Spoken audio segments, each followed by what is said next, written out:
কেমন লাগছে ভাইয়ের পাশে আমায় নাটা? ভাই এই বাড়ির পুঁইশাকের বিশাল মজা। এটা হচ্ছে স্পেশাল।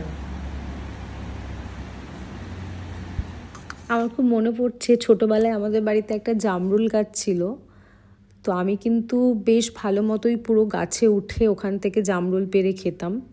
আমার মধ্যে গেছো ব্যাপারটা কিন্তু এখনও আছে, যদিও এখন আর গাছে উঠতে পারি না, তবে বাড়িতে গেলেই খোঁজ করি কোন গাছে কি হয়েছে না হয়েছে। আর এখন তো শ্বশুর বাড়িতে আমি সেই জিনিসগুলো নিয়েও আসি।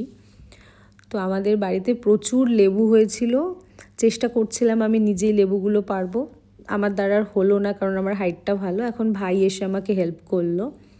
আর এইদিকে কাকিমাদের বাড়ি থেকে কাকিমাও জোর করে একটা কাঁঠাল দিয়ে দিচ্ছে আমাকে, বললো এটা খুব ভালো খেতে। শ্বশুরবাড়ি নিয়ে যাওয়ার জন্য কালেক্ট করেছি পেঁপে, কাঁঠাল, বিলেতি ধনেপাতা, আর এটা হচ্ছে কাকিমার গাছের কলা। সব অর্গ্যানিক জিনিসপত্র। আর বিলেতি ধনেপাতা আমার ভীষণ ভালো লাগে। আর এখন ডাটা হয়েছে বাড়িতে, সেটাও তুলে নিচ্ছি, সেটাও নিয়ে আসবো আর কি শ্বশুরবাড়িতে। কোনো কিছু ছাড়বো না, সব গুছিয়ে নিয়ে আসবো।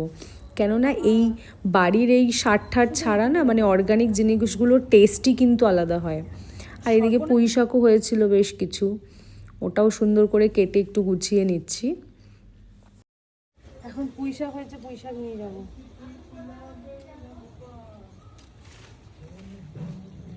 এই যে পুঁই শাক আরো নিয়েছি আর একটা জায়গা থেকে, এটাও নেব।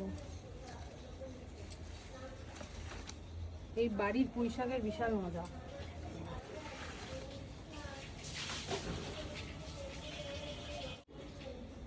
মা এইটা কি গাছ?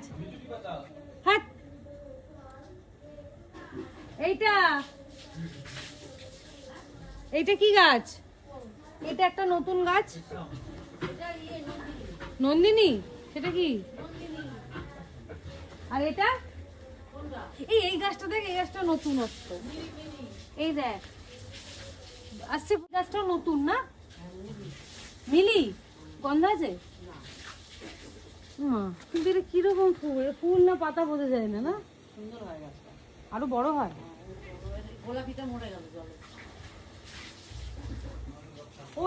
আর এখন সব কিছু কালেক্ট করে নিয়ে এসেছি। মা কি রান্না করেছে তোমাদের সাথে সেটা শেয়ার করব। ছিল ভাত, ডাল, চিকেন, আর তোমার এটা হচ্ছে আমার জন্য স্পেশালি সব সবজি দিয়ে, উচ্ছে দিয়ে, এর সাথে একটা চিংড়ি মাছ দিয়ে ঝোল তরকারি।